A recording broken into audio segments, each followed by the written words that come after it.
This is the Reviewing Network Live, a weekly stream of consciousness recording session where I sit back with you folks out there, talk about some of the big news stories from the past week, and some other things I found that might be of amusement to you out there. I think you might get a kick out of it. Now, these are more like audio podcasts and are much longer than my usual videos and are also, for the most part, unedited and will contain some foul language. So, if you're easily offended by that, I advise you to maybe step back a bit, maybe go somewhere else. But hey, if you're up to the challenge, sit back, relax, and enjoy the show. Thanks.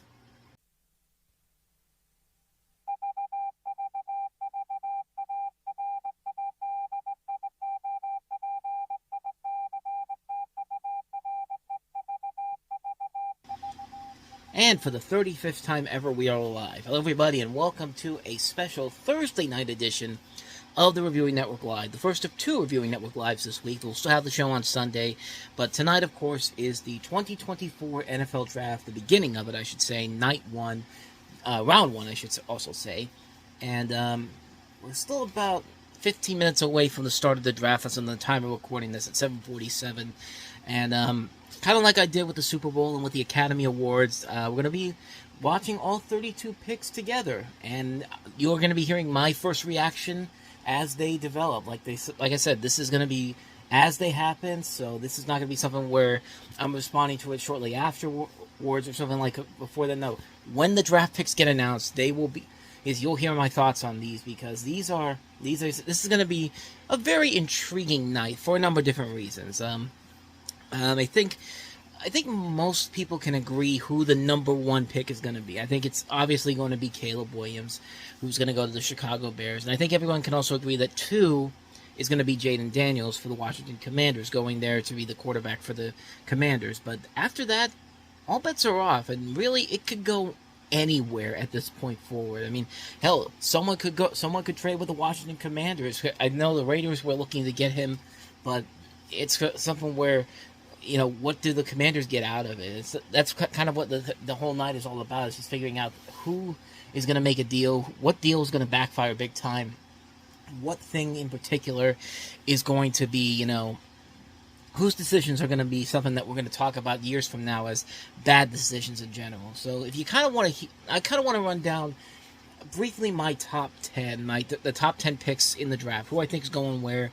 I could be totally wrong on this one here. I'm just doing a quick prediction here, but like I said, Jayden Daniels I think goes to the Bears at 1. Commanders will select Caleb Williams. Excuse me, I'm always screwing it up. Let's start over. Caleb Williams will be the quarterback at number 1 for the Chicago Bears. Jayden Daniels will be the quarterback at 2 for the Washington Commanders. Now here's where we get to some interesting ideas that I have here. I think the New York Giants trade up to the 3rd pick. I think they swap picks with the Patriots, and I think if the Giants are really serious about a quarterback, I'd say Daniel Jones goes to the Patriots, and then the Giants pick whoever they want to pick there, because I think it's going to be J.J. McCarthy who's going to be that 3rd quarterback overall chosen. So that's my thinking there, and they'll probably throw in some draft picks as well to even it out a bit. And New England likes to trade down a lot, even during the Bill Belichick era. Will that change when Gerard Mayo comes into play as the head coach? We will have to wait and see what happens. But so I think J.J. McCarthy is selected 3 with the Giants. For Arizona, I still think they're going to get Marvin Harrison Jr. I think they're going to get Kyler Murray a weapon for him, because he needs some weapons out there, as does Justin Herbert at number 5 with the Chargers. And that's why I think Brock Bowers goes, the tight end from Georgia, which he's been projected to go lower somewhere between where the Jets pick at 10 and maybe the Rams at 19. Somewhere in that area. But I mean, the Chargers need to get some weapons for Justin Herbert. I mean, he's lost Mike Williams, he lost Keenan Allen, he lost Austin Eckler. I mean, he's got the Baltimore running backs in J.K. Dobbins and Gus Edwards, and I think they made a couple of other moves, but nothing too significant. So I wouldn't be surprised if the 5th overall pick is for Brock Bowers. For New England, the thing with New England is that even if they traded and got Daniel Jones in the trade, they could still get a quarterback if they really want to go, put somebody train somebody. And I think that's where Drake May goes. I think Drake May goes to New England. I think he'd be more of a project more than. The thing with Drake May is I think he's that guy that comes around every year where you think that he's going to be, he's the wild card. Let's see what he can do. And they keep trying to push him out. And I'm just seeing here, A.J. Brown got a $96 million extension from the Philadelphia Eagles. It's just breaking as I'm doing this. I'm watching on NFL Network, and it's on the Chiron. I think is it the ticker at the bottom of the thing. Let's see if it'll show up again here real quick. 3-year, $96 million deal, $84 million guaranteed. So the Philadelphia Eagles keep A.J. Brown around, so not really a surprise there. I'm sure Tennessee's kicking themselves in the foot for getting rid of him. But, like I said, New England, I think, gets Drake Maye at 6. Speaking of the Titans, let's talk about them at 7, which I think is going to be the top offensive tackle available, and that's Joe Alt of Notre Dame.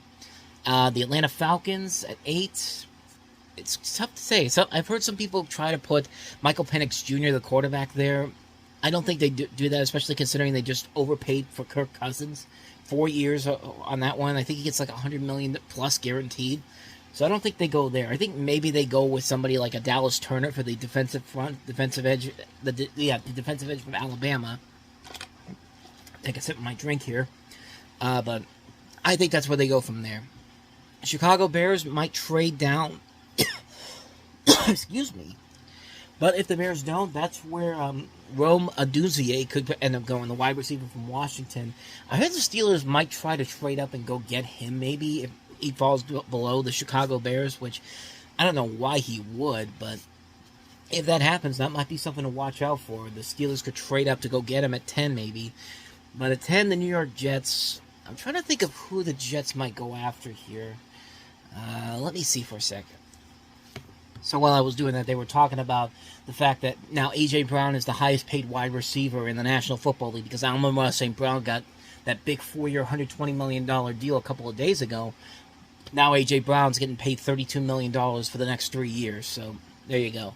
But I was looking around, and number 10, the New York Jets, they could use some wide receiver help, and Malik Nabers is, I think, the third top wide receiver left on the board for them at 10, so I wouldn't be surprised if they go get him. He would pair up nicely with Garrett Wilson there, and let's hope Aaron Rodgers can actually stay healthy for more than 4 plays, unlike last year. But that's just the top 10 in general. If everybody sticks where they are at, I only had one trade in that area, but I mean, who knows? Maybe the New York Giants won't have to move up as much as they need to, because I think I just saw that New England may not move, and they could go for Drake Maye at 3, and then that would leave New York to possibly move up to at the least 4 to get ahead of some teams that would take J.J. McCarthy. But, of course, my Steelers are picking at 20, and there's been a lot of conversations. There's been some things like, I think it's going to be either Amarius Mims or Jackson Powers-Johnson as the Steelers' first overall pick this year. There's been a lot of talk about Graham Barton, the offensive lineman who is also a center for like 5 games in 2020 during that was the COVID year, of course, and that's been a heavy topic of discussion. Who else did I hear? Cooper DeJean, the cornerback from Iowa. Who else? There's a couple of other ones. Terrion Arnold, I think, was an option from Alabama, but the big one was that everyone thinks that the Steelers are going to trade down with San Francisco so they can acquire Brandon Ayuk, which, funny enough, as I was going on the air, I found the thing that said the New England Patriots were closing in on a trade for Brandon Ayuk. And, honestly, it'd be cool to have a guy like Brandon Ayuk on the Steelers, but at the same time, you still got to pay him at least $100 million for 4 years at the maximum. Or, considering what just happened with A.J. Brown, it might just be more than that now. So I don't even think it's really worth it to get a guy like that. Now, if you want to try to go get something for Justin Jefferson from the Minnesota Vikings, I wouldn't be against that at all. I'm still the one pushing for Justin Jefferson to go to the Steelers at some point. But, yeah, considering how most of the trades that we've had so far this year haven't had too much of an impact in terms of, like, the draft capital or how much the teams would have to spend in order to make it happen, Justin Jefferson to the Steelers probably could happen. It might. Don't question me. I know you're questioning me out there. But, so that's the top 10 right now, and we still got about a couple minutes away from the NFL draft kicking off here, and there's probably going to be like an intro going forward, so we probably won't get the Bears on the clock until maybe 8:20 at the latest. So until then, I will see you guys in just a little bit.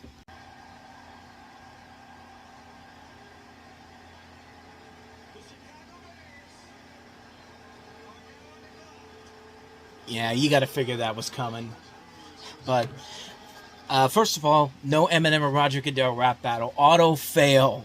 But no, in all seriousness, that was actually a really good intro.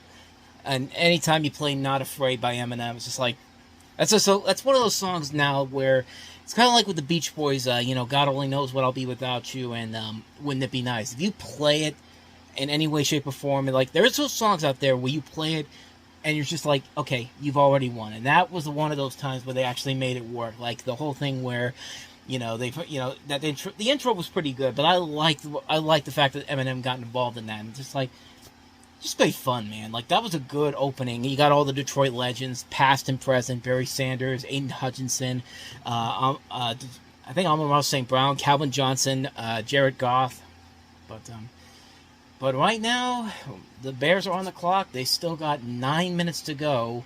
And like I said, I don't think it's going to be too much surprise on who it's going to be. So the way I'm going to do this is I'm going to try to stay off of social media too, because I noticed this specifically during the Academy Awards when I had my Twitter on. The winners were already getting announced before they could show up on my TV here. So I wouldn't be surprised if that's the same thing that's going to happen when the picks get put in. So I'm going to try to stay off of Twitter as much as I can. So, and they still got about 8.5 minutes left. So once the pick is in and they go to the selection, I will come back and I will show you my reaction. You ever seen that Animaniacs episode where it takes place at Woodstock and one of the singers is going, "I'm just killing time," and "I'm just killing time"? Like, this is what I feel like is going on right now with the Chicago Bears. They want to make this pick right away, but they're probably being told by the NFL, you gotta wait a couple minutes, drag it out. Who knows? Maybe somebody will come up and give you a king's ransom for the number one pick. Maybe it'll be 1999 all over again. But still waiting for the pick to come. I think everybody is expecting the obvious. They already just did the whole thing about Caleb Williams, what he can bring to the Bears and all that. And they are really going to milk this down to the end of the 10 minutes. So when that time comes, we will get back to you.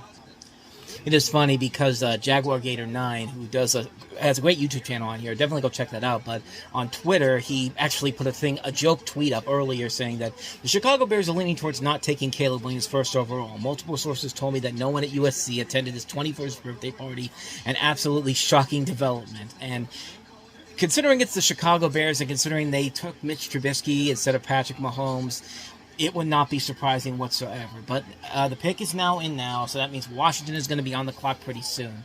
And then let's just say that the intrigue begins to take shape once we get past the number 2 pick.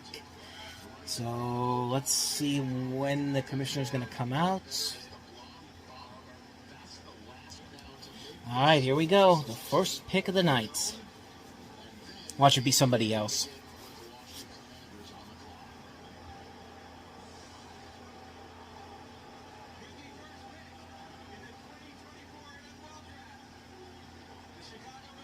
Drake May. No, I'm just kidding. Yeah, Caleb Williams. Not the surprise at all. And, give it to Caleb Williams. He's going to a place now where they're actually giving him a stacked team to work with. I mean, you think about what the Chicago Bears did this offseason. They got Keenan Allen in a trade. They grabbed DeAndre Swift from the Eagles. They got Gerald Everett. So they're stacking him up. They're giving him some weapons here. So Caleb Williams doesn't have to be the straightforward hero like he was at USC last year. Like, he was the one guy there that was actually doing all the heavy lifting. But Caleb Williams is heading out to the stage. Forget the camera that in front of him is just like, I'll put the hat on once I get out there. That was him, by the way, doing that. And Roger Goodell had back surgery, too. They said he wasn't going to be able to do, like, the usual draft day hugs that he usually do here. But there you go. Maybe he can do it maybe he can do it sporadically. Maybe they told him, guys, be careful with this. I just had back surgery and all that type of stuff. But him with the jersey, and we are off and running. So Washington is on the clock right now, and I'll be back with their pick. All right, so Washington's coming right up, and everyone. I thought this one's pretty locked down. I think it is going to be Jayden Daniels with this pick, but there is the possibility that the Raiders maybe move up here because they were talking about getting him at some point. But I think they said there's about less than 5 minutes to go from the time that the Commanders had, so we shouldn't wait too much longer. So we'll see what happens. Man, you see what's going on in Detroit, and you see how packed that crowd is. They keep talking about the Steelers hosting the draft in about a couple of years from now, I think 2026. I'm telling you right now, if that happens, I am going to do whatever it takes to be down in downtown that weekend. Even if I have to go start saving up to stay at the Landing Hotel by the Rivers Casino, because the stadium's literally right across from where the casino is. So they got that hotel that just opened up there. If that has to happen, I will do that and then some. So Washington looks like they're going to make their pick. Looks like it should be Jayden Daniels. I don't think it would be J.J. McCarthy. But they're still about 3 minutes left to go. So let's see what happens. It's weird. They're talking more about Drake Maye being the pick, but I don't know. Drake Maye, like I said, I feel like he's that guy that everyone's building up, but he's going to end up being like Zach Wilson. Everyone thinks that he's going to be the next big thing, and then when you put him out there too early in the spotlight, he won't be as great as everyone sets him out to be. He'll actually be kind of a disappointment. But pick is in for Washington, and New England's going to be on the clock soon. So it's going to be. I think it's still going to be Jayden Daniels, but then after that, this is where the fun begins at number 3. Will New England stick? Will somebody else move up to get him to get the pick they want? So let's go ahead and see what happens once the commissioner is actually at the stage. Yeah, the crowd level here is amazing. I'm telling you, when that gets to Pittsburgh, that's going to be incredible to see. Hopefully I'll be in that crowd when it happens, but that's still a couple of years away, so I have time to save some money. So with that said, it looks like they're getting ready for the Patriots. Okay, now here comes Washington with their selection. And it should be Jayden, like I said, it should be Jayden Daniels, but let's see.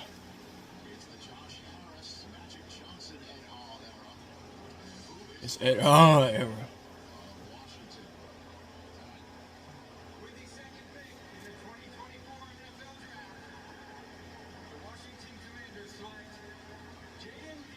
Yeah. Former most recent Heisman Trophy winner. Washington needs to get a franchise quarterback. They've had opportunities to get the guy to finally get them over the top. Make us forget about the Dan Snyder era. That's the guy I think can do it.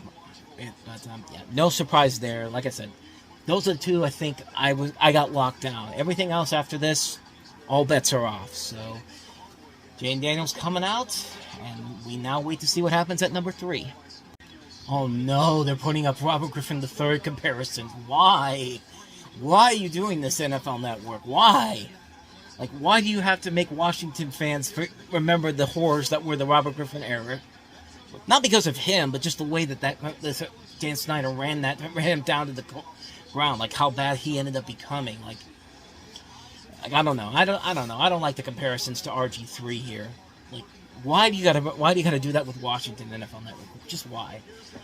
Looks like New England will pick, and if I saw correctly, they may have already had a selection here. I don't think it's the one I'm thinking of, but I think it's going to be Drake Maye.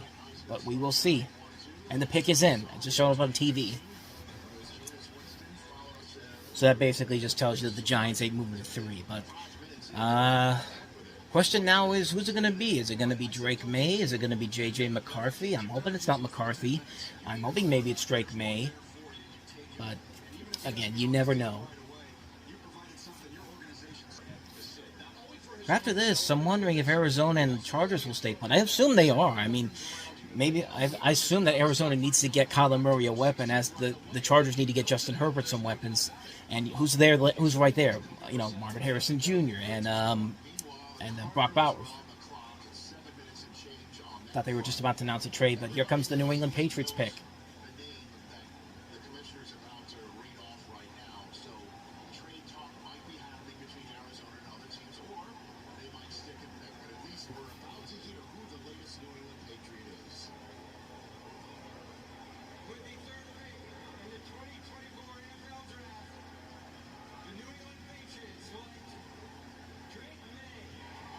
Yep. If any team deserves to have the project, it's these fuckers. I'm sorry. Like, so yeah, Mac Jones 2.0 is one of my friends on Twitter called it. Yeah, I'm still checking it here and there, but one of my friends, the Hatred Gamer, actually said he's Mac Jones 2.0, and I tend to agree. Like, I think he's more of a project than an actual somebody that can lead right away. I don't think he's a guy that can lead the Patriots right away. And hey, for the Giants, that's good news for them because they've got a shot at getting McCarthy if nobody trades up to go get him. So Drake Maye, the newest New England Patriots quarterback. And the Arizona Cardinals pick is in, so it's going to be Marvin Harrison Jr. more than likely. I mean, I don't know who else it could possibly be at, which now leads the Chargers coming up next. And I still think it's going to be Brock Bowers. So the Cardinals are picking, and they're not going to trade with anybody. So the New York Giants are probably going to get J.J. McCarthy at 6.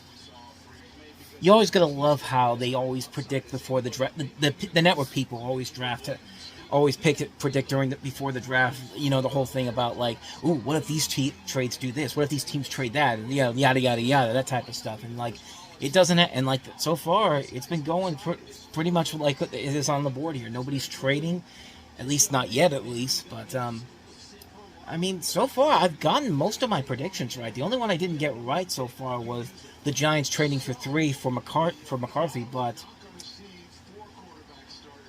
the commissioner's coming out, so it's more than likely going to be Marvin Harrison Jr. coming up next. So let's hear what he has to say.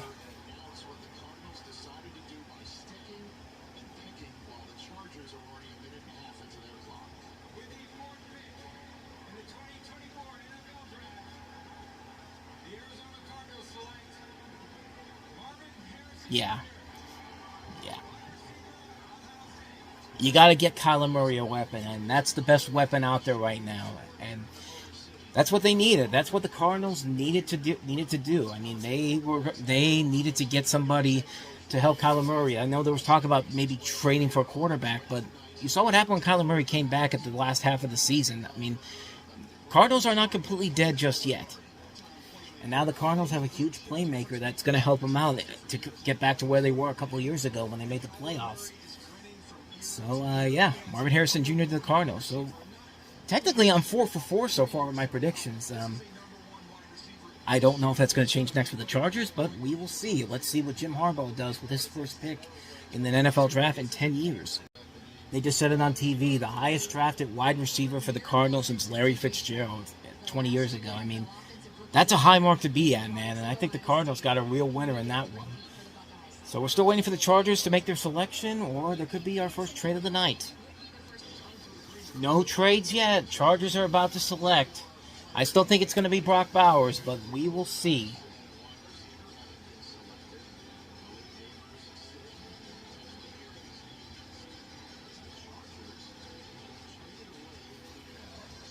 What did they end up taking Odunze at 3? Look at the list that they have here of Daniel Jeremiah's best available. It's Odunze, Malik Nabers, Brock Bowers, Joe Alt. If they take Odunze, it's going to be very interesting to see what happens with the Steelers, because that's a guy that they've been looking at potentially maybe trading up for if they get past Chicago after 9. So we'll wait to see what happens, but this could get very, very interesting for a number of different reasons, but I still think it's going to be Brock Bowers. The commissioner's coming out. Let's hear the pick.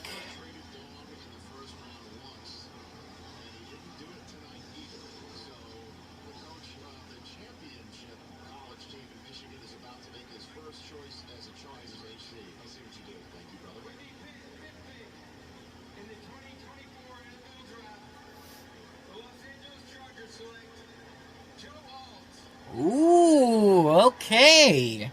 The first real surprise of the draft. They took the guy that everyone thought was going to Tennessee, but they still did not get the help for Justin Herbert in terms of wide receiver or tight end help. So it's Joe Alt, the tackle out of Notre Dame, at number 5. The first real shocker of the NFL draft. I mean, wow.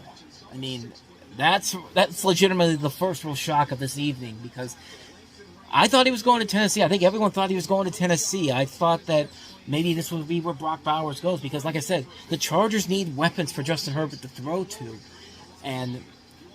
But no, Jim Harbaugh says, no, I'm going to protect my quarterback, and there you go. Joe Alt, the first tackle off the board, which, again, is very interesting because if the Steelers, if there's no tackles left at 20, that could open the door for the wide receivers down there. You know, Brian Thomas is an option. The two guys from Texas, Adonai Mitchell and Xavier Worthy. This could get pretty interesting if this continues to go down the path, but there you go. The Chargers with the first big shocker selection of the night. Joe Alt coming to them, which means the Giants are coming up next at number 6. And I wonder if Tennessee is going to trade down too, if that was somebody they were looking to get. You know, they were saying that the Minnesota Vikings weren't buying the New York Giants potentially getting J.J. McCarthy, but we're going to find out in just a little bit here. Under 5 minutes to go for the Giants to make their selection. They're on the phone with somebody. So we'll see what happens. This could get very interesting. I think it's going to be J.J. McCarthy, but seeing that, you know, Brock Bowers is still available, maybe Malik Nabers, will Daniel Jones still have a job in 2024? And the pick is in, so we're going to find out in just a little bit what's going to happen now. So Rich Eisen just said J.J. McCarthy was with the Giants twice and even threw down there on Easter. So I don't know if that really means anything, but it could give you an indication of where they go from here. But this could be very interesting to see what happens here. I think I said that a lot tonight, but this is where it starts to get very interesting because Joe O going to Los Angeles, that's really the biggest shocker of the night so far. My belief maybe is that it's going to be maybe J.J. McCarthy, but we will see. So, are they going to go to the commissioner yet?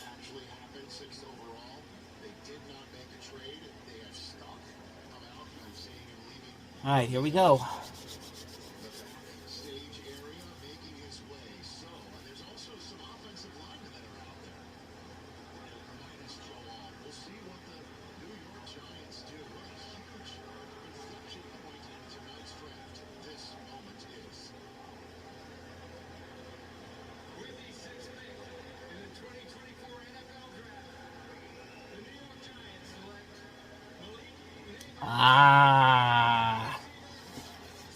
Well, there you go. They really they believe that Daniel Jones is going to be healthy enough, and they got him a new weapon, Malik Nabers.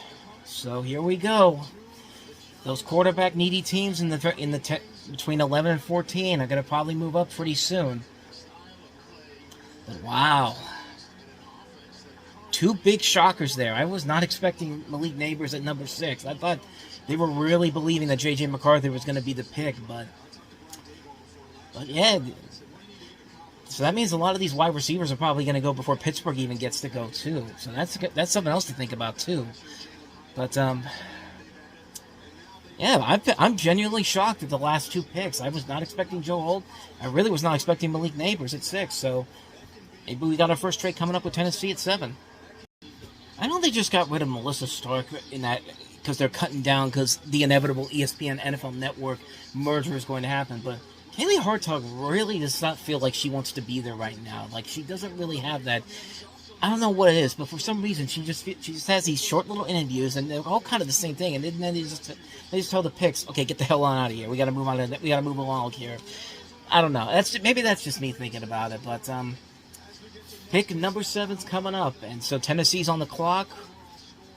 Maybe J.C. Latham, since they didn't get Joe Alt, or maybe a trade's coming. Tennessee's going to select. The pick is in. And like I said, I think it's going to be, since Joe Alt was already taken, J.C. Latham's probably got to be the next one up. I don't think they'd be taking a quarterback. I don't think they'd be taking J.J. McCarthy since they just paid Mason Rudolph and they have Will Levis. They wouldn't take a quarterback, would they? I mean, they take a quarterback in the last 2 years very high up. I mean, they just went to commercial break. So we will wait to see what happens after the break. Now I know why I stay off of social media during these live events now, because if I read correctly, I just read what the number 7 pick is going to be. And I'm not going to say who it is, but let's just say that I had a good idea of who I think it's going to be. So we will see what it is in just a moment. But I think I was just given what it was already going to be. So got to wait to see what happens next. All right, here we go.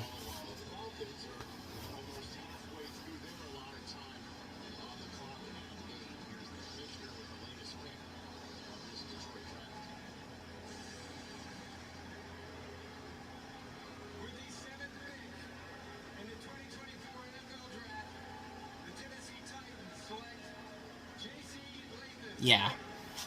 Once Joel came off the board, that's who I kind of figured they'd take. And I got spoiled by it on Twitter. Like I said, I try to stay off of social media during these live events as much as I could. But that one time I looked, JPA football spoiled it already. So that takes kind of the buzz out of that one. But so yeah, after starting 4 for 4, I am now 4 out of 3. So this means I'm probably going to be wrong about Dallas Turner going to the Atlanta Falcons. Who knows? Maybe they're the ones that take J.J. McCarthy at 8. But then we get to the Chicago Bears. Will they take Odunze at number 9? And will that slam the door on the Steelers potentially trading up to go maybe go get him? But yeah, like I said, J.C. Latham to the Tennessee Titans. All right, the Atlanta Falcons have made their pick. They wouldn't go quarterback, would they? I mean, like I said, they were looking at maybe Michael Penix Jr., and maybe J.J. McCarthy now that he's still available. But, you know, they just signed Kirk Cousins to that multi-year deal. I don't know why they would select a quarterback, but I still think they go defense. I mean, they still need I mean, everyone was projecting Dallas Turner to them, so let's see what happens. But I don't know. This is interesting that the Atlanta Falcons could make a bizarre situation here if they decide to go where I think they're going to go.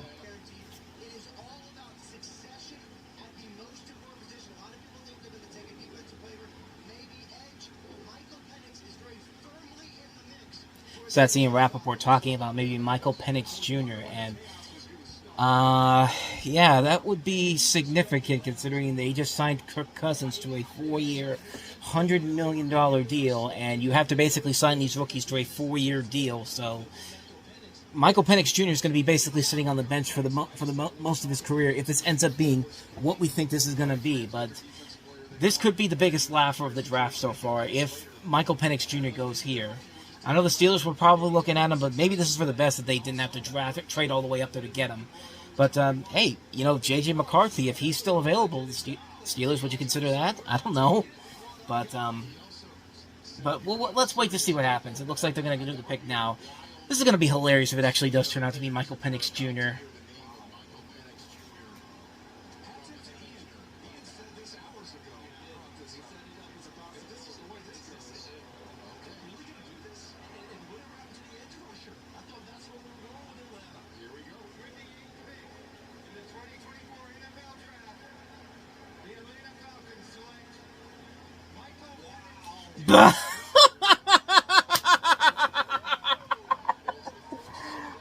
Oh my God, they actually did it. They actually did it. Michael Penix Jr. is literally going to be sitting on the bench in Atlanta for the next 4 years. I can't believe they just did that. That is not a good decision by the Atlanta Falcons at all. Like, there's no reason why you should be getting a quarterback that high if you just spent over $100 million bringing Kirk Cousins in. No reason why you should be doing this. Like, but now it leads to a lot of interesting factors coming into play here. Will Minnesota, Denver, and Las Vegas move up to 9, where Chicago is at?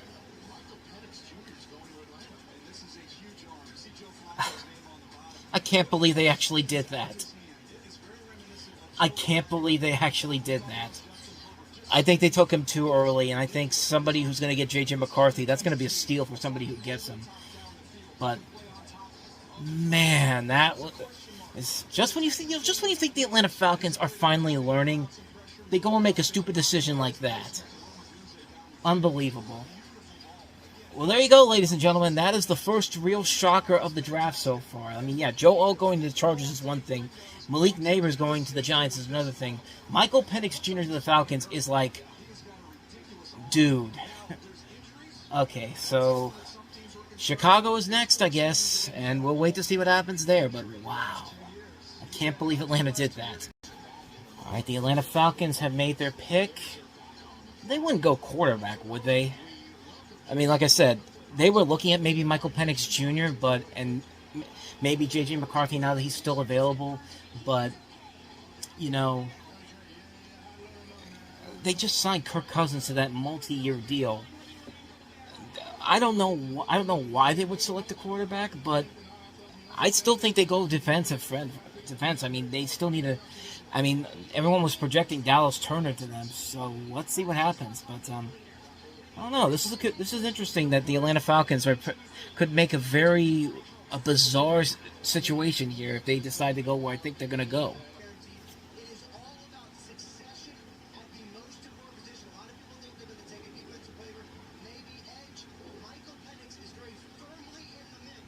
So that's Ian Rappaport talking about maybe Michael Penix Jr. And,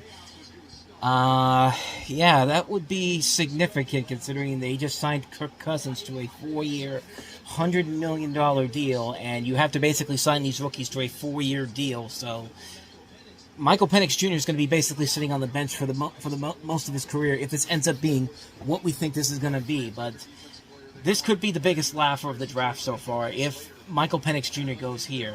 I know the Steelers were probably looking at him, but maybe this is for the best that they didn't have to trade all the way up there to get him. But, hey, you know, J.J. McCarthy, if he's still available, the Steelers, would you consider that? I don't know. But let's wait to see what happens. It looks like they're going to do the pick now. This is going to be hilarious if it actually does turn out to be Michael Penix Jr.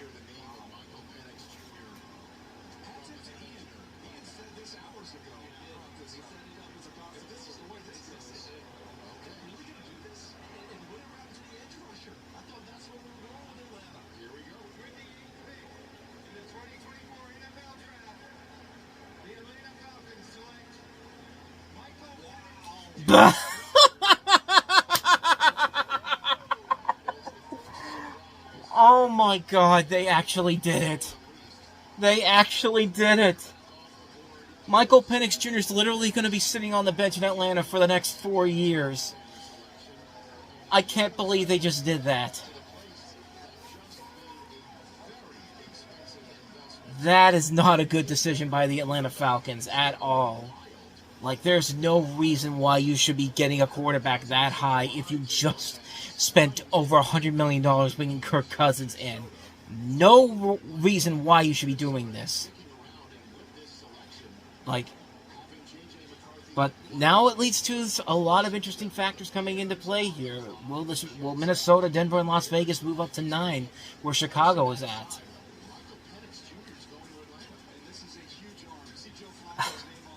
I can't believe they actually did that. I can't believe they actually did that. I think they took him too early, and I think somebody who's going to get J.J. McCarthy, that's going to be a steal for somebody who gets him. But man, that is just when you think the Atlanta Falcons are finally learning, they go and make a stupid decision like that. Unbelievable. Well, there you go, ladies and gentlemen. That is the first real shocker of the draft so far. I mean, yeah, Joe O going to the Chargers is one thing. Malik Nabers going to the Giants is another thing. Michael Penix Jr. to the Falcons is like, dude. Okay, so Chicago is next, I guess, and we'll wait to see what happens there. But wow, I can't believe Atlanta did that. Oh, Atlanta Falcons fans, I feel so bad for you for what your team just did. But Chicago has made their pick, so is this going to be Rome Odunze? I gotta figure it's got to be. I mean, they have to get into the wide receiver for Caleb Williams. So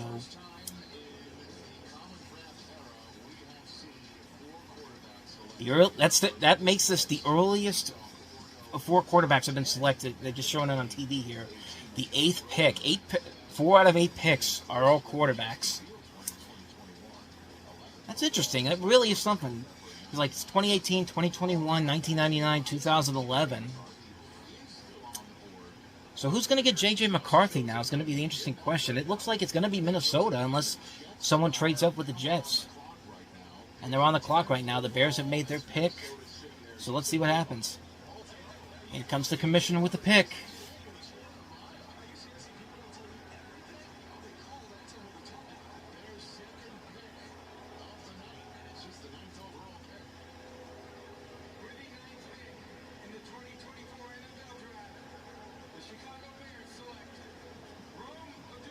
Yep.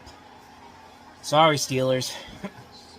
So now it's going to be... So the Steelers basically have no real reason to trade up anymore.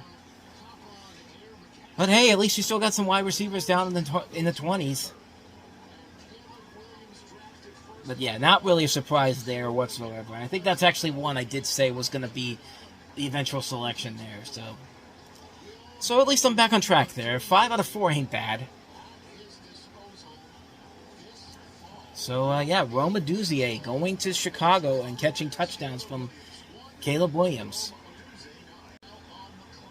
Ding, ding, ding, ding, ding. We've got our first trade of the evening, and the Minnesota Vikings are now on the clock at 10, which means J.J. McCarthy, you're going to be a Minnesota Viking. So the Vikings really did not have to do anything except move up one spot. At least that's what they're saying on TV. So I'm wondering what they got for him. What got for the trade. So it's now official. The Minnesota Vikings have made the trade with the Jets. It's going to be J.J. McCarthy, no doubt. So now it's going to be interesting on what they actually had to give up to get him. Yeah, 4 years, $180 million contract with the Falcons, $100 million guaranteed, and they drafted somebody who's going to sit on the bench for 4 years. I don't get it. I don't get it. I don't get why Atlanta made that decision. I think that's going to be one of those ones that's going to just bite them in the ass 4 years from now when they realize that they made a huge mistake. Here we go. Vikings get the 10th overall pick. They get a 6th round pick, 203. Jets get an 11th overall pick, 4th round pick, 129th, and 5th round pick, 157th. So nothing too significant. All these trades will take place in this year's draft. And all more than likely go and get J.J. McCarthy. So now what does Denver and Las Vegas do? Do they trade down with somebody?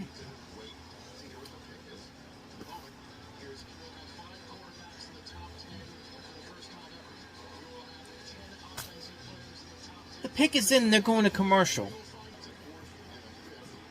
Alright, here we go.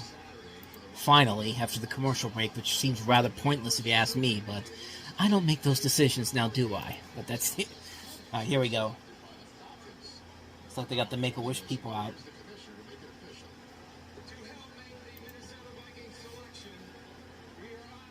Maybe that's why they had to wait, because they knew that was going to happen.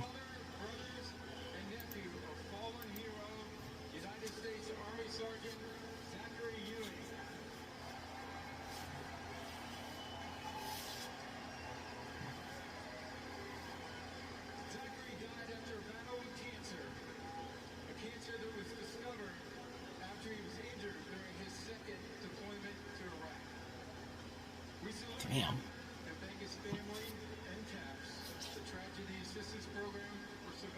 Oh, this isn't Make-A-Wish. This is a...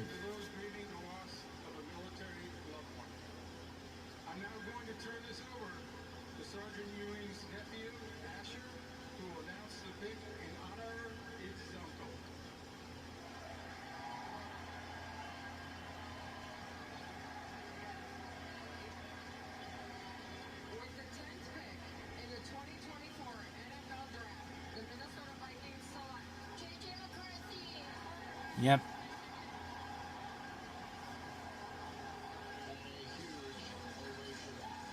Not a real surprise.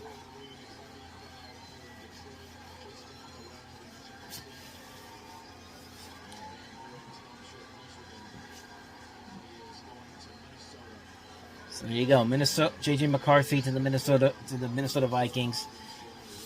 Jets are on the clock next. So the Jets have made a selection, and then I'm assuming somebody's going to trade with Denver and Las Vegas. I know they were talking about the Steelers maybe moving up with Denver, maybe with a trade that would include Cortland Sutton. I really don't hope that's going to be the case because it was for Cooper DeJean maybe.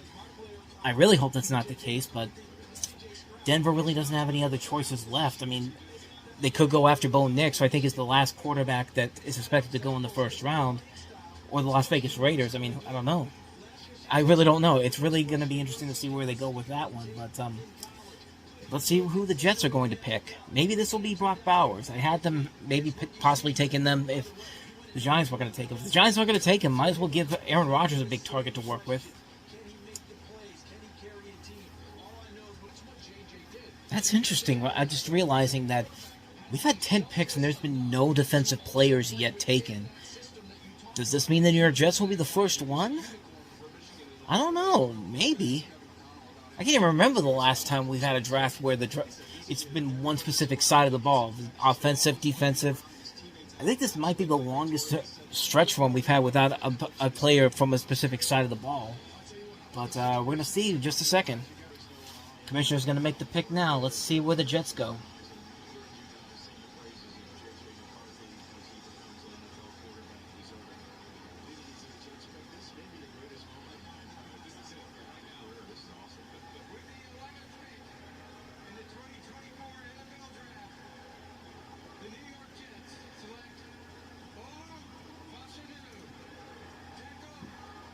Okay, so they got a tackle.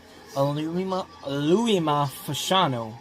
I thought it was Fashanu, but I guess it's something else. But that was a pick that some people had the Steelers getting. But you know what? I'm glad he went to the Jets, so he could probably fail there. But I don't know if fail's the right word, but I don't know. That's one of those picks where if the Steelers had taken him, I'd have some questions about that one. Like, I mean, I don't know. It does feel a need, but I mean, it kind of also wears the idea that maybe Barton might be coming to the Steelers. Maybe, I don't know. I'm still thinking Amarius Mims or Jackson Powers Johnson, but yeah, Alumia, I'm gonna get this right. Alamuria Fashanu. That's how I'm reading it. Tackle out of Penn State is the number 11 pick by the New York Jets. So Denver's next on the clock. Do they go with the last quarterback, Bo Nix, or do they trade down?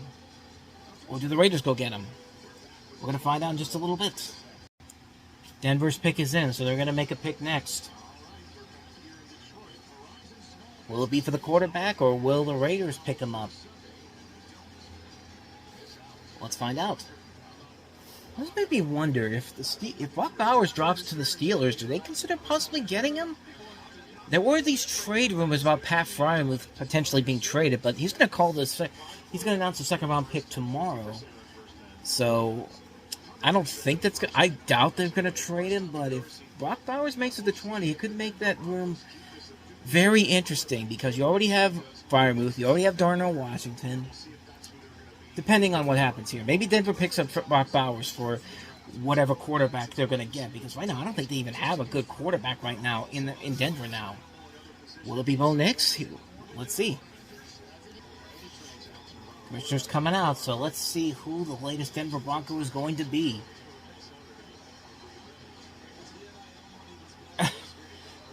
They're just showing Roger Goodell, and if you saw earlier, Joe Alt was like hugging him, and he just had back surgery. I think he's really struggling to keep it going. I don't know. Let's see.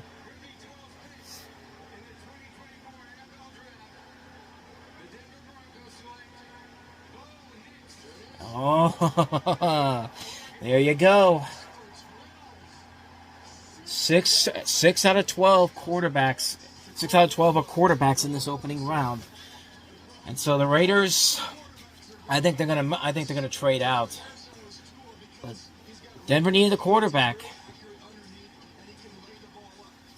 and they got the best one that was available, I guess. So Bo Nix is the Denver Broncos quarterback for the future. Not really much of a surprise there, because I mean, you got rid of Russell Wilson, and now you have to get somebody to be the centerpiece of your new team now. And there you go.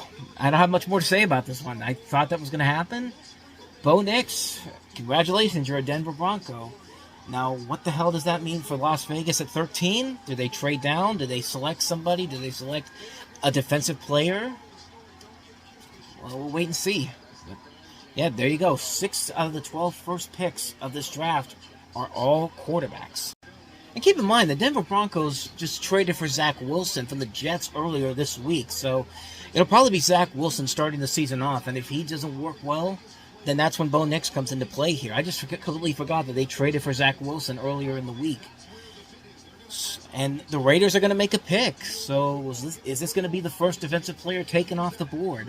12 picks. We're almost halfway through this draft, and not one player taken so far in the first 12 picks are defensive players. It's going to be very interesting to see where this goes. Will this be a defensive player at 13? Will 13 be the lucky number for the defense?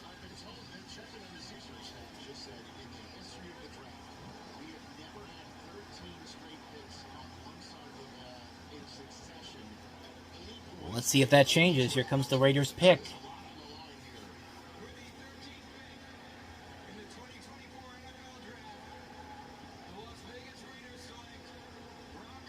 Wow. The streak continues, and they got Brock Bowers. I mean, that's the best player available.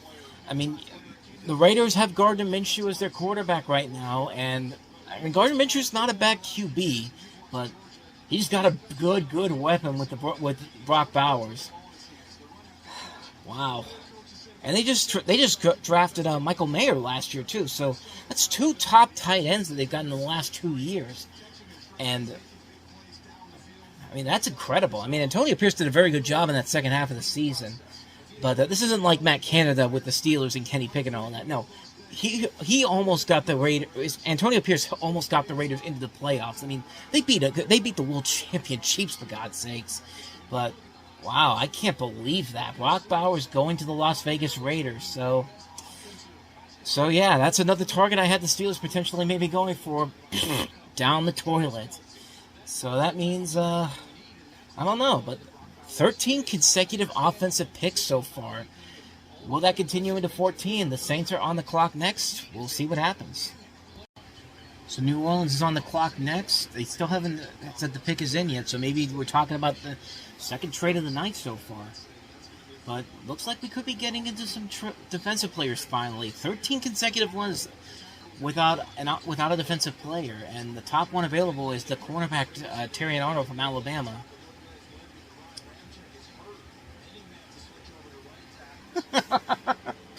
They're just talking about on TV about Kirk Cousins. He was not given any word that the Falcons were going to get Michael Penix Jr. So that's going to way to create drama before you even take the field. Unbelievable. That's still baffling to me that they took Michael Penix Jr. at number 8 when you just signed Kirk Cousins to a $180 million deal to draft somebody who's going to sit behind him for the next 4 years. It just makes no sense whatsoever. But the New Orleans Saints are on the clock. Are we going to get our first defensive player of the draft? Let's find out. Saints just made their pick. Colts are on the clock next. Here we go with the commissioner for the pick. Can we buck the trend on defense?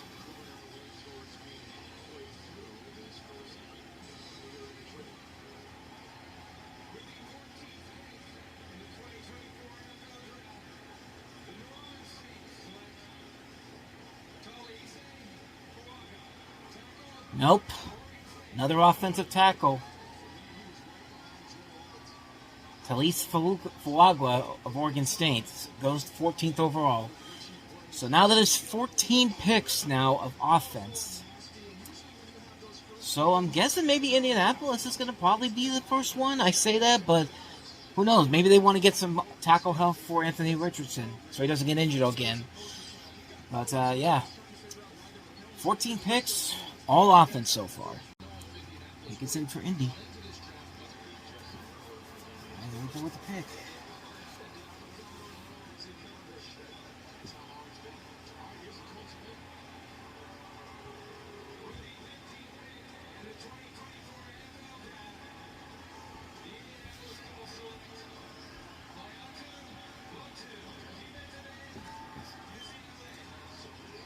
Here it is, the first defensive player taken in the draft. And it's Latu from UCLA.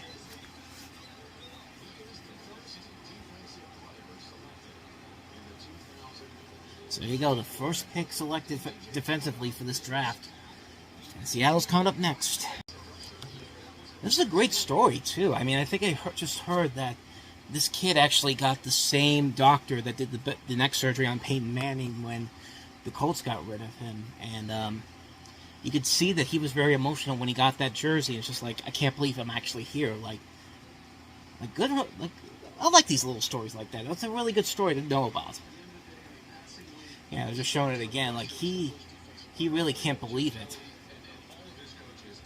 Like, I don't know too much more about that story. I just saw, I had to go downstairs real quick, and the ESPN version of the draft is on, and I just saw that there, and there was the whole story about how, I guess, the same doctors that worked on Peyton Manning during his neck surgery took care of him, and everyone thought that he was not going to make it anywhere, and lo and behold, now he's the 15th overall pick in the draft. Which brings us now to Seattle at the halfway mark at 16. Only 16 more to go after Seattle picks. Alright, Seattle is on the clock. Mike McDonald making his first selection as the head coach of the Seattle Seahawks, replacing Pete Carroll after all these years. And then it's Jacksonville, Cincinnati, the Rams, and then my Steelers select at 20. And I've got a good feeling that the two picks I had put possible to them, Amarius Mims and Jackson Powers-Johnson, could be there. So let's see what the pick is.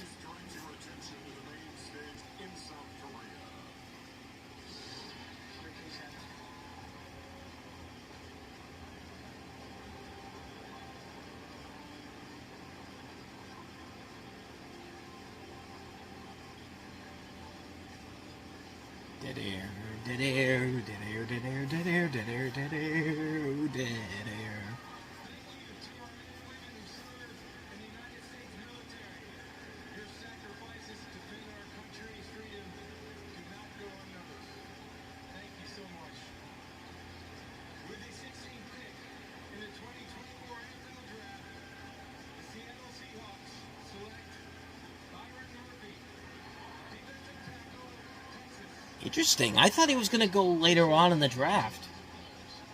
But hey, we've got to stretch for defensive players now.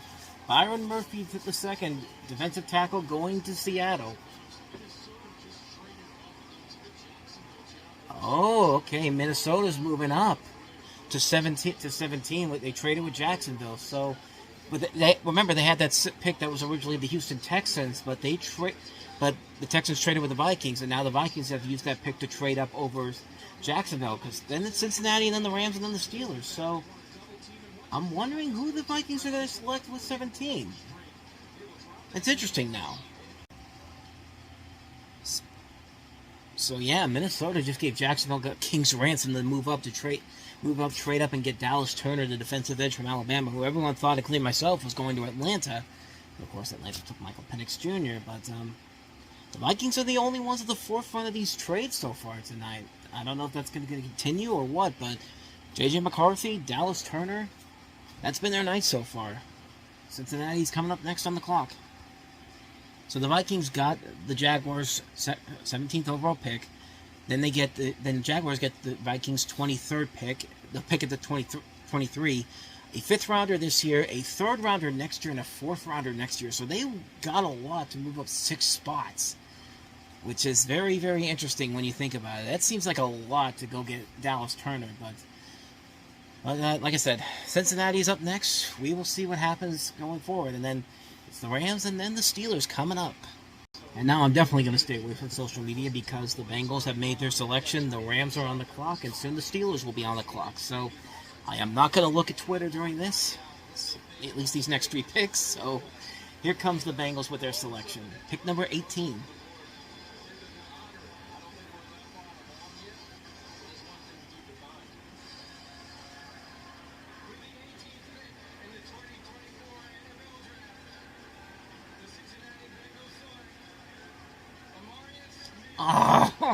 Oh, no!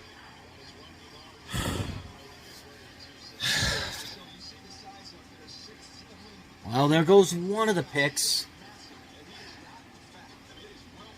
Of course it had to be Cincinnati. Of course the Bengals had to know the Steelers were going to take him, so they had to get him first. Of course that's what had to happen.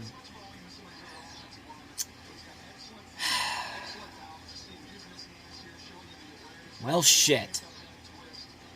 Amarius Mims is a Cincinnati Bengal now. See, I figured that was going to happen. But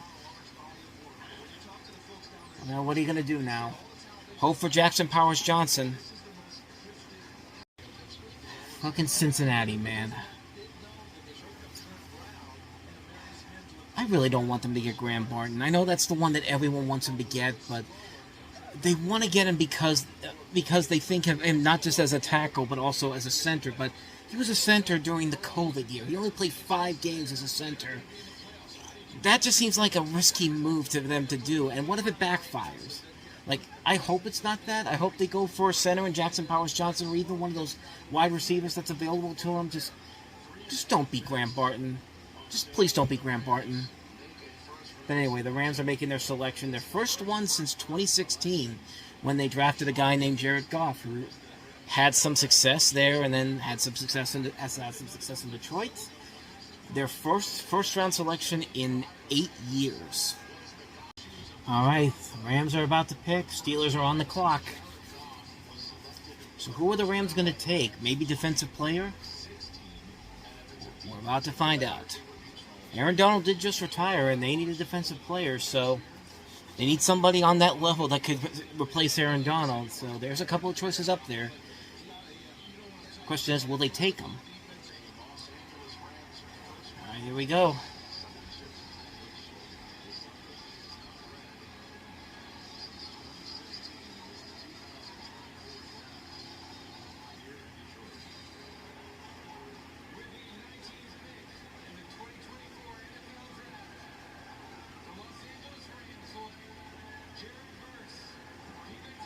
Yep.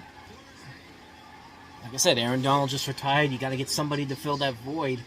And it's going to be tough to do, but Jared Verse, he's one of the best defensive players available, so there you go. And now it's time for the Pittsburgh Steelers. I do not feel comfortable about who they're going to pick. I think I know who they're going to get, but I'm not going to be a fan of it. But we will see. And in the meantime, Jared Verse, the first pick for the Los Angeles Rams in the first round since Jared Goff. Look at that, Jared to Jarrett.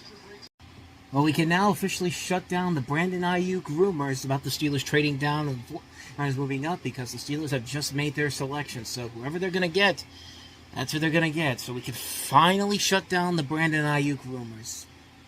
Or maybe not. Maybe they'll still keep going. Maybe everyone in Pittsburgh will still be talking about what Brandon Ayuk will eventually bring to the Steelers when they get him. Which they're not going to get him. Like, if they were going to get him, this was their one chance to do it. And I really do not think the 49ers are going to stay. The 49ers are going to stay put with Brandon Ayuk no matter what happens. So, Steelers are about to make their pick, and like I said before, I am extremely nervous about what's coming next.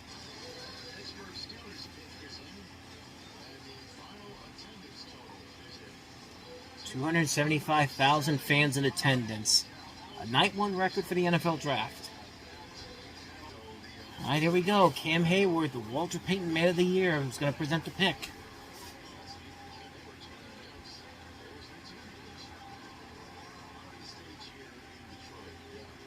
Probably just got told by the commissioner how many people are in the stand right now.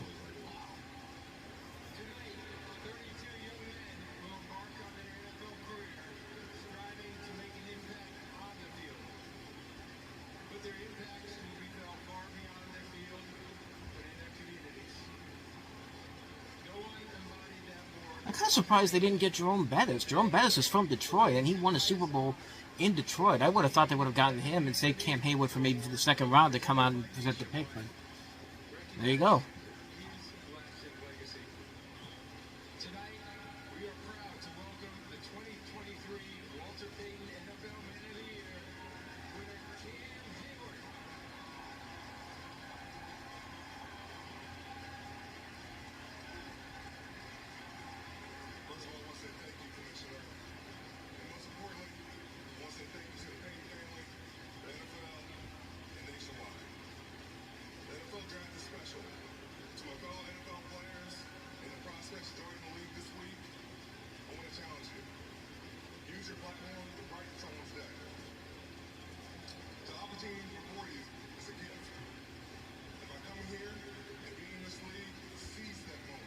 I don't know when they give these speeches. Do they actually use the same draft cards that they use to announce the picks or what?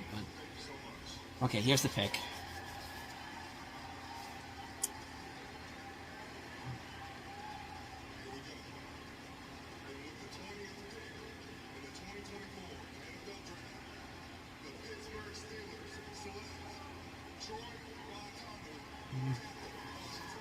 They didn't get Graham Barton, but they got the best tackle available, Troy Fautanu.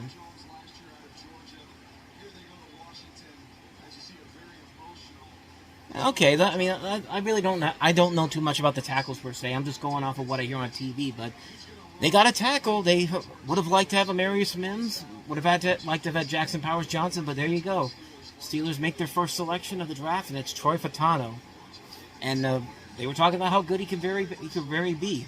There we go, versatile. That's what the Steelers always look for, versatile athletes. I mean, really, I wish I had more for you, but we needed a tackle, and we got one. Hopefully the Bengals didn't take the best one, but, yeah, I know I wish I could have said, I know that this is my team I'm talking about here, and I wish there was more of an interesting pick there, but this fills a need for them. They needed to get somebody to fill that void, and, I'm looking at the footage right now. It's not a bad pick, not bad footage I'm seeing here. So yeah, so Troy Fautanu becomes the Steelers selection. Now the question is that's the end of the night for them? We will see, but Miami is on the clock next. All right, so Miami made their selection. Philadelphia is on the clock, and kind of going back to what I said about the Steelers pick, I'm not upset about the pick. I mean, I'm glad that they went with a guy that I think fills a need. And I'm glad they didn't go with Graham Barton, because I feel like that's a guy because I kept hearing before the draft that they were trying to set him up as like a mix between what he is, who's this, he's like an offensive tackle and also a center too. But a center, he's he's only been a center for 5 games during the COVID era, and he went over to the left tackle since then. If I remember right, that was the left tackle, but I don't know. I think he's gonna. I think they said he's gonna be the right tackle, but which on Dan Moore, I'd be a little concerned right now. But it's still early on, and I'm glad that the Steelers didn't pick who I thought they were gonna pick. I do think that pick will work out fine for Troy Fautanu. Fautanu, I think it is. I think I mispronounced the name wrong, but I think it's a decent choice. It's not a great choice. It's not a splashy choice overall. Like last year it was Broderick Jones. The year before it was Kenny Pickett. But it could be the choice that they need to make. And knowing the Steelers, they might not be done for the night. Maybe there's still that chance that San Francisco could trade down if somebody they want isn't there for them. But I think Pittsburgh may be done for the night, or maybe they're not. So I'm just killing some time now because now the commissioner is out. Let's see who Miami picks. Maybe they pick Graham Barton.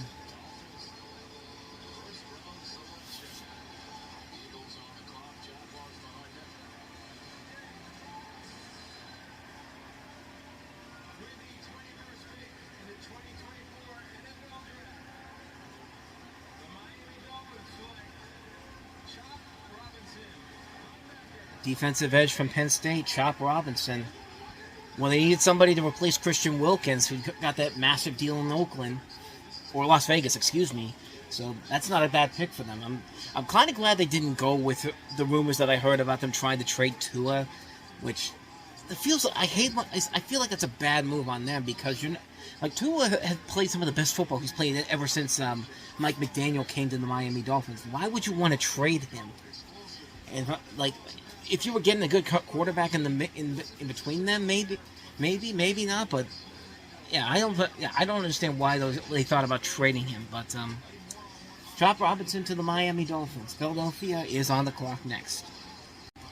All right, Philadelphia is on the clock. We talked about earlier in the evening how they re-signed A.J. Brown to a 3-year, $96 million deal. So. Question now is which Georgia Bulldog are they going to take, because that's what they've been taking the last couple of years, and I don't even know who else is left for Georgia except for maybe Ladd McConkey, but that's too early for them to go get him as a wide receiver. So it probably won't be a Georgia Bulldog. Maybe it'll be somebody else, unless they're going to make a trade, which there's still about 90 seconds left in their pick. So let's see what's going to happen here.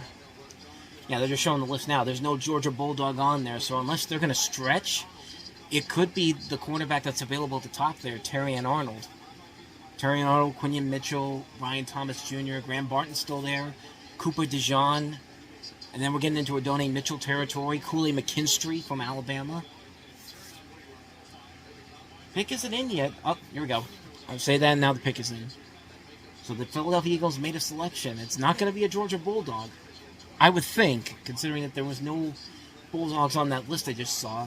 But so the Eagles are going to pick, and then the Jaguars, with the pick that they traded with the Vikings for, pick it next at 23. Oh, you people out there doing that. I know this is going to be well after the draft is over, but if your team picked tonight, how you doing tonight? How you feeling about your selections? How you feeling about your team's decisions in life? I'm just kind of curious. I'm just killing time here before we get to hear what the Philadelphia Eagles are going to select. So how are you doing out there? I'm just kind of curious. Oh, really? Like I can actually hear you, what you're saying right now. I'm just killing some time here before, here we go. Here comes the Philadelphia Eagles selection. So, good talking with you.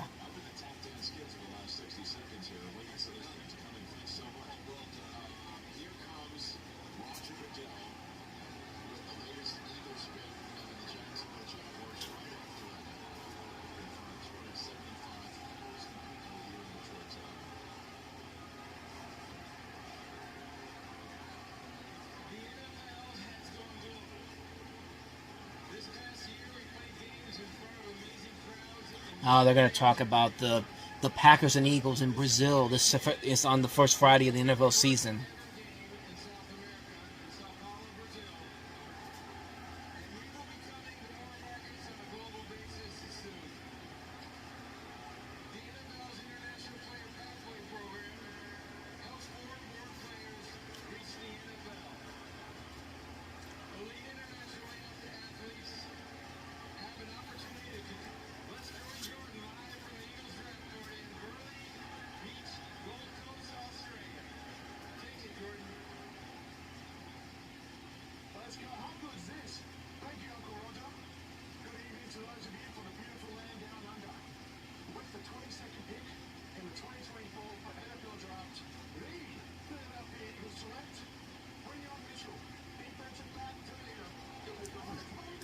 There you go. Pick the Toledo. Pick the Toledo. What's their team? Toledo Rocket. They picked the Toledo Rocket. God damn. I knew that. I just couldn't remember what was the name of their football team. But Quinyon Mitchell is the 22nd pick for the NFL draft. The first round selection for the Philadelphia Eagles. I don't know too much more about him, so let's go ahead and move on to the next one. 23. Jacksonville makes the pick. They're showing Tony Khan with like the thing around his neck because he was on All Elite Wrestling last night. Anyway, Jacksonville made their selection. The pick is in for them, and now it's the Cowboys coming up at 24. It looks like the Jaguars are about to make the pick now. Here it is.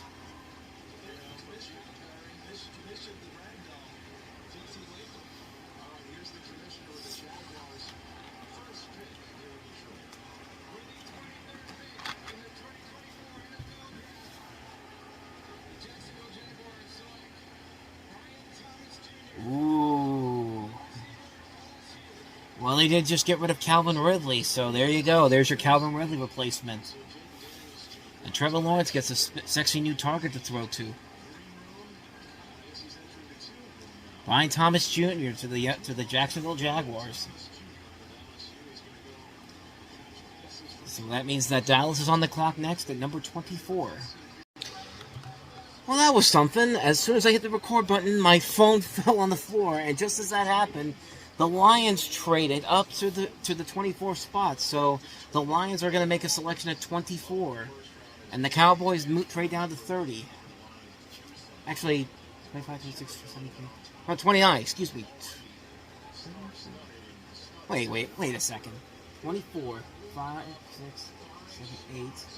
29th, yeah, 29th overall is where the Cowboys are now going to pick at. So where did the Lions get? Do they go after one of the wide receivers? Because Green Bay is next up on the clock, and Green Bay hasn't drafted a wide receiver in the first round in 22 years. So does Detroit get the one up on them, or is this just another thing where here's the trade details. Lions get the 24th overall pick and a 2025 7th round pick. Cowboys get a 29th overall pick and the third round pick and 73rd overall. So I'm curious to see who they're going to get. I don't know. Detroit feels like a team that should be moving in the right direction, but I feel like they're going to be that team. You know that team every year where you think they're finally moving in the right direction, then the second year after that, then the year after that, they just completely fall off the radar. We had that with the New York Giants a couple years ago, with the Jaguars. I think the Lions might be this year's select team to go downhill the next year because, they were this close to making it to the Super Bowl, and then Dan Campbell's gambling bites him in the ass big time. I don't know. I don't feel comfortable about where the Lions are going to go from here on out, but that may change with the pick that they have here. Let's see. Could be a cornerback. I mean, Terrion Arnold is still up there is on the Daniel Jeremiah's top 200. He's the 9th best available player, and he's still the top player up there. So maybe that's exactly who they're going for here.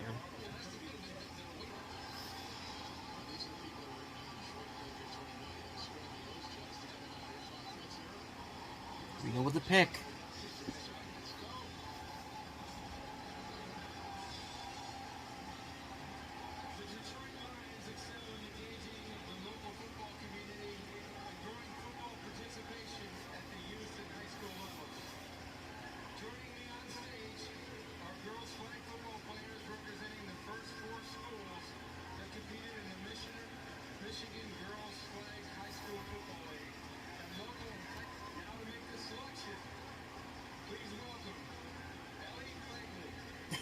The camera just showed up out of nowhere. Whoop! And it's gone.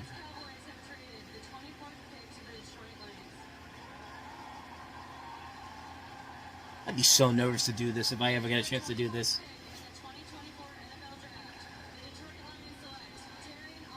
Yep, Terrion Arnold.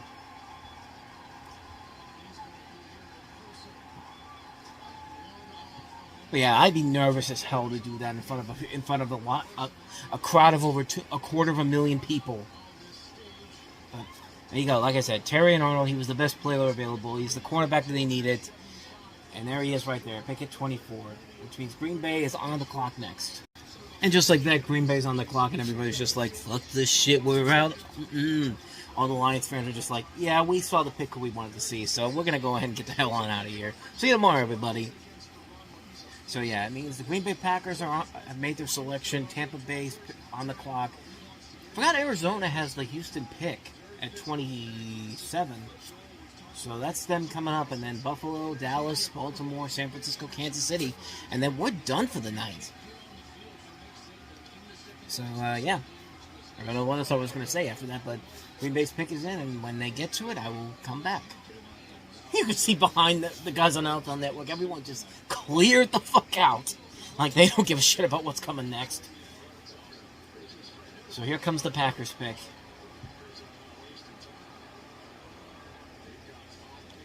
They're not wasting time. They wasted all that time on Detroit.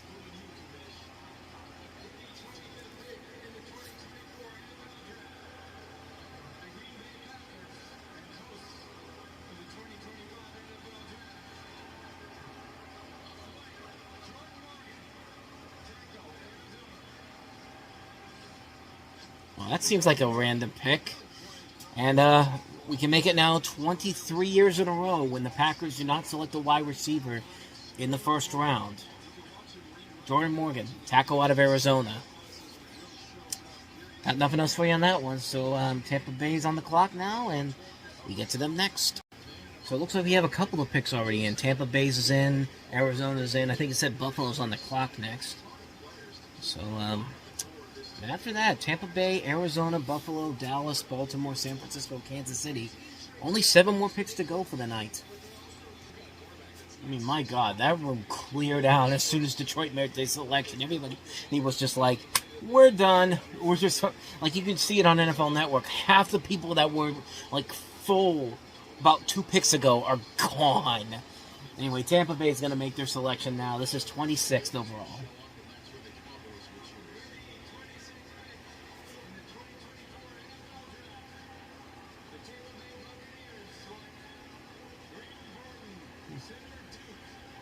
Okay, there you go.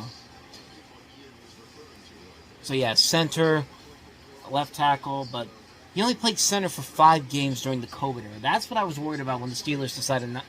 When they were saying the Steelers were going to take him. But I mean, that's what I was worried about. But you know what? Yeah, because they show right here. He's not doing the center there. He's a tackle.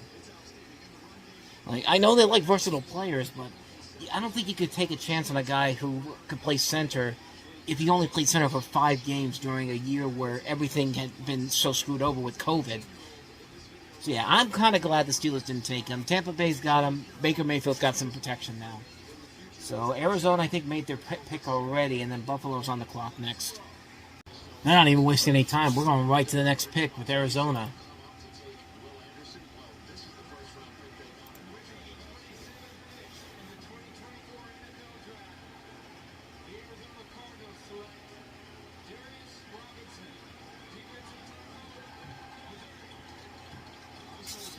Need some defensive help in Arizona.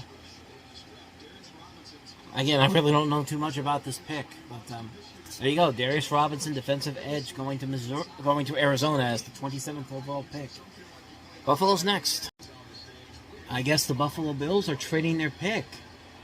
They have no idea who it's going to yet, but I just saw on Twitter, Buffalo is trading their pick coming up. So we're going to find out in just a few moments who's going to be picking at 28.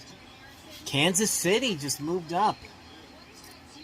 That's interesting. Kansas City moved up ahead of Dallas, which, Kansas City needs a wide receiver. That was one of the big things from last year. I mean, they don't have Marquez Valdes-Scantling, who coincidentally won on the Super Bowl last year in that overtime finish. So maybe this is going to be one of those 2 Texas wide receivers, Adonai Mitchell or Xavier Worthy. Which means that Dallas is probably going to take the other one.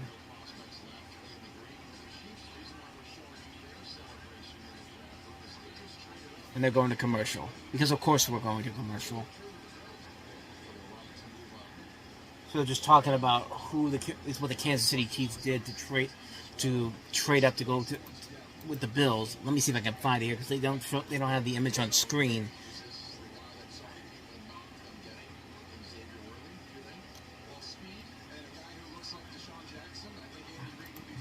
Here we go. Number 28, 133 and 248 to Kansas City. 32, 95, and 221 to Buffalo. And like I said, it's probably going to be for one of those wide receivers from Texas. It's either Adonai Mitchell or it's going to be Xavier Worthy. I think the other one's going to go to Dallas.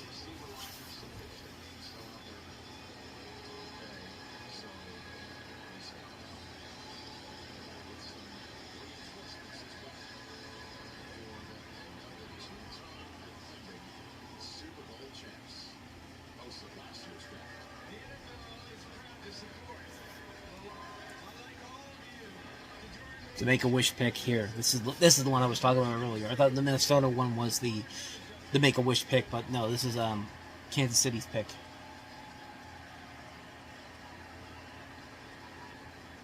The Buffalo Bills have traded the 28th pick to the Kansas City Chiefs.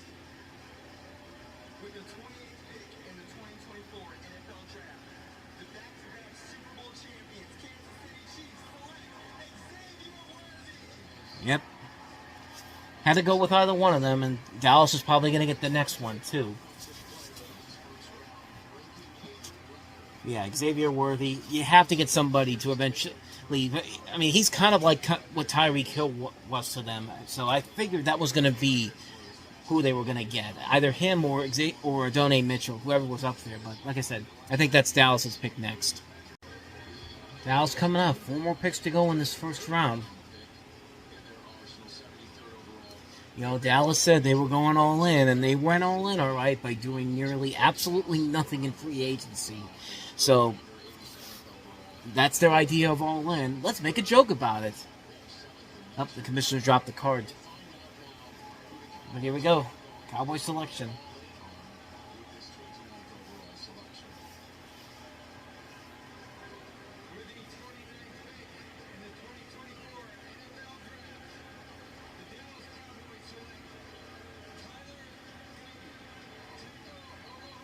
Had to get whoever was available.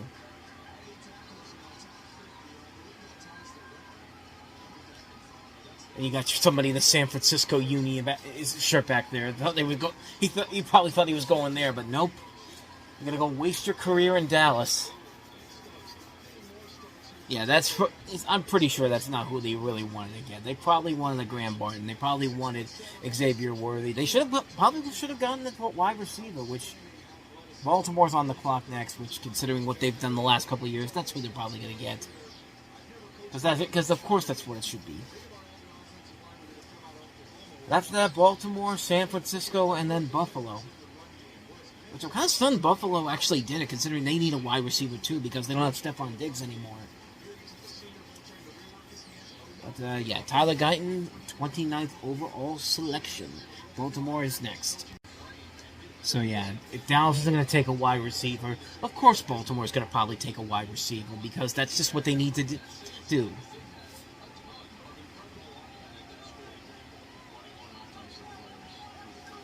So the 30th overall selection coming up, and then two more after that, San Francisco and Buffalo. Or just peeve off more Steelers fans even more by going to get Jackson Powers Johnson, because there he is now in the top 10 of the best available list here.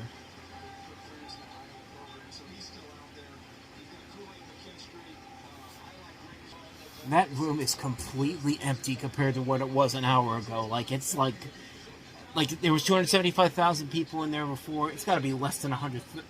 Well, it could probably still be 100,000, but it's just like, yeah, that room has shrunk down since the Lions made their pick. And here we go. Ravens selection coming up.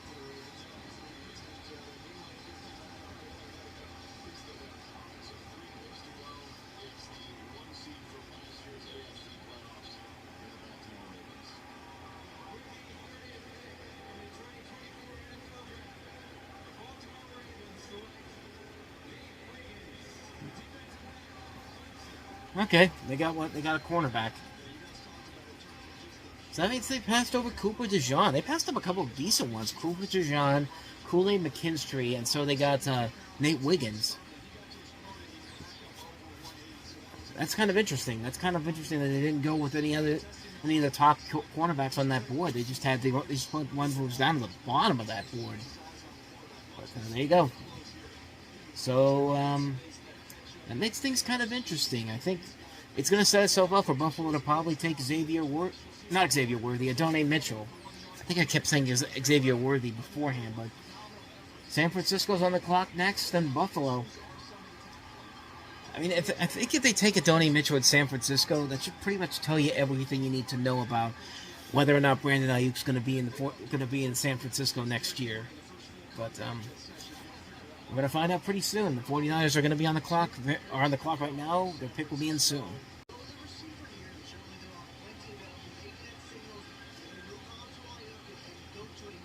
Well, San Francisco made their pick, and they're talking about Brandon Ayuk.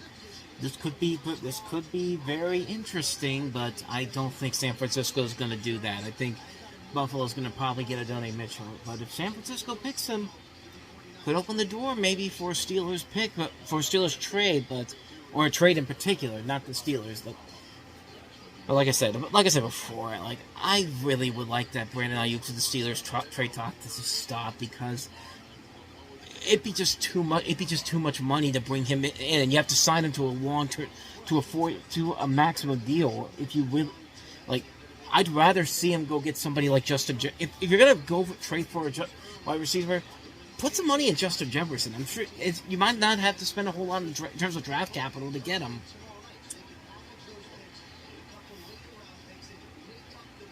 Let's see what happens here with this pick. All right, here we go. The pick is in for the 49ers, and then Buffalo will get the last pick of the night.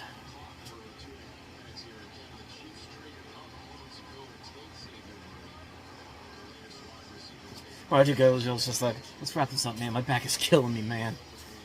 My back hasn't been the same since Latham came out.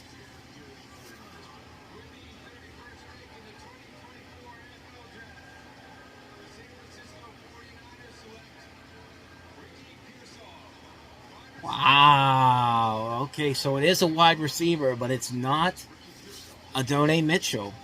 So that's I don't know if that really changes anything, quite honestly. I mean, I think it's interesting that he went before Mitchell.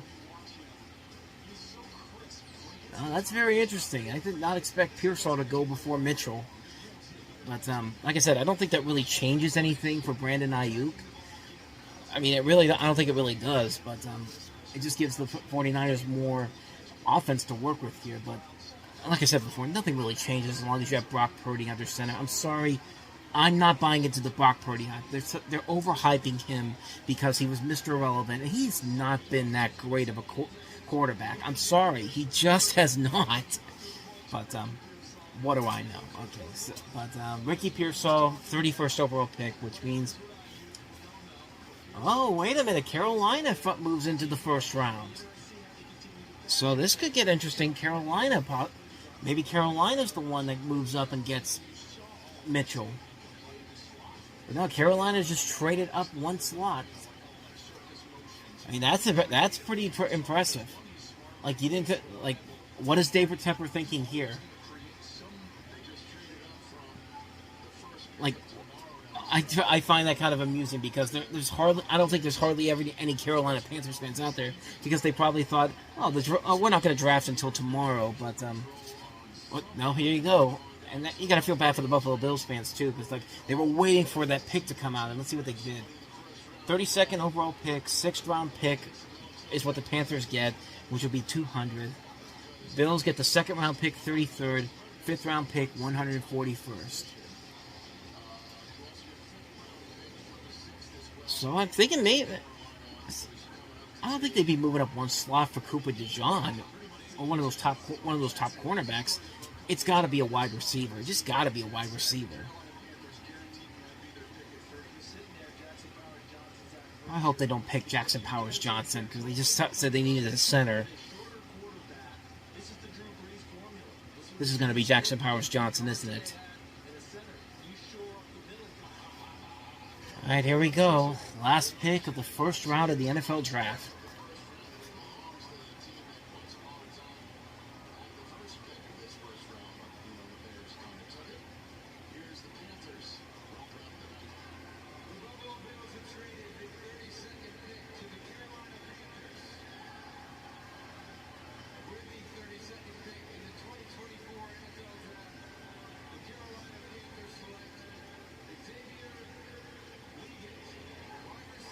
Ooh. I can't believe that. I thought Odunze Mitchell would have been gone by that point, but wow. Ricky Pearsall and Xavier Leggett are first-round selections, and Odunze Mitchell, that could be a situation where if the Steelers were really serious about getting him, I'd consider trying to move up tomorrow night, because there you go. You still have a chance to get him, and you need wide receiver help. But this feels like a really weird choice for the Carolina Panthers to make. I mean, I don't know. I don't know about this one. I feel like this is one of those bad David Tepper picks that 2 years from now we're going to see as one of the biggest draft busts of recent memories. I don't know. I don't think this is a very good pick the more I think about it, but I just can't believe it. Xavier Leggett and Ricky Pearsall went before Odunze Mitchell, which, like I said, if I'm the Steelers, I'm finding out ways I can try to move up tomorrow night early to go get him because I'm pretty sure he doesn't make it to them at 51. Yeah, 51. I think that's it. But yeah, I can't believe that. I did not think he was going to be a first-round selection. So that's how the night ends, with a shocking, kind of surprising ending to the night. I mean, it wasn't a whole lot of shocks. I think the biggest shock before this was, I think it still is, the Michael Penix Jr. decision. But this is probably a close second. Close second, because, like I said, I did not think Xavier Leggett was going to go in the first round. I thought Odunze Mitchell was going to be gone long before that. So, yeah, it got a little bit slowed down at the end, but those last two picks are really, really, really something. I really am shocked the way they went here with the last two picks. I don't think I would have expected Ricky Pearsall and Xavier Leggett to get there to get in the first round above people like Odunze Mitchell. Like, I thought that for sure he was going to be a first round selection.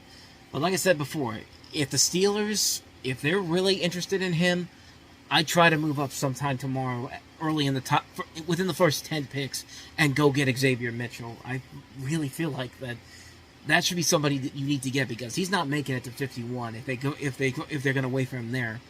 But Jackson Powers-Johnson could be an option too. I'm looking at the list here of possible players: Zach Frazier, Jackson Powers-Johnson, and they have all the wide receivers here: Mitchell, Ladd McConkey, Keon Coleman, Jalen Polk, Troy Franklin, Jalen McMillan, Romeo Wilson. Romeo Wilson, I think, is probably their best overall chance with the second round pick. But yeah, the end of the draft was very, very interesting with those last two picks. I was kind of stunned that they went in that direction, but there you go. That is the first round of the NFL draft, and I mean, for the most part, it kind of went where I thought it was going to go. I did pretty well with my first 4 picks, and then the ship really began to crumble when Joe Alt got taken 5th overall, and Brock Bowers went to the Raiders. That was kind of a big surprise, but of course the biggest surprise of the night, Michael Penix Jr. to the Atlanta Falcons. I don't know what the hell they're thinking, and I think they just created a huge rift in the Falcons locker room with that one, with him and Kirk Cousins. But other than that, everything kind of went where I thought they would. I'm kind of glad Graham Barton didn't go to the Steelers. I'm glad they went with a guy like Fautanu, which I think that's a good choice. I think that's a good choice for them to fill that void on the offensive line. And I really don't know too much more about it, but about him per se. Most of these players I really don't know too much about, but I don't think it really opened the door for the 49ers when they took Pearsall, because like it just feels like, I don't know, like, now if you're getting deep now, if Deebo Samuel was an option, I'd be a little more optimistic, but I don't know. I don't think the 49ers did enough to convince people that it's going to be. Last year was probably the last time we'd see Brandon Ayuk or Deebo Samuel in a 49ers uniform. That's just my thinking on it per se, but who knows what I'm thinking. I could be wrong on that one, but we will see as the weekend goes on. Maybe it happens this weekend. Maybe it happens later on before the regular season begins. And but yeah, the ending was kind of interesting. Those two picks, Pearsall and Leggett, going before Odunze Mitchell. That is something. And for the Steelers, yeah, 51st overall they select. I try to move up if they really want to get Mitchell. I think they have a better chance of getting him than getting all that money and trading for Brandon Ayuk at this point. But yeah, that's all I've got to say about that one. That is the end of the first round of the NFL draft. Now, I'm not going to be doing 2 or 3 or the rest of the rounds on Saturday, because of course tomorrow I got to go to work, and then Saturday I'm going up to the mall and going to the movies that day. So I'll still be checking in here and there to see where everything goes, but it's not going to be like tonight though. This was kind of fun to do. Hopefully I can do this more often, more of these live events here. I think the next live event, if anything, is probably the Emmy Awards in September, but who knows? We'll see what happens down the road. If these work out pretty well, I could be doing more of these pretty soon. But like I said at the beginning, this is not the last time we'll be doing a Reviewing Network Live this week. There'll be another one coming up on Sunday at its regular time.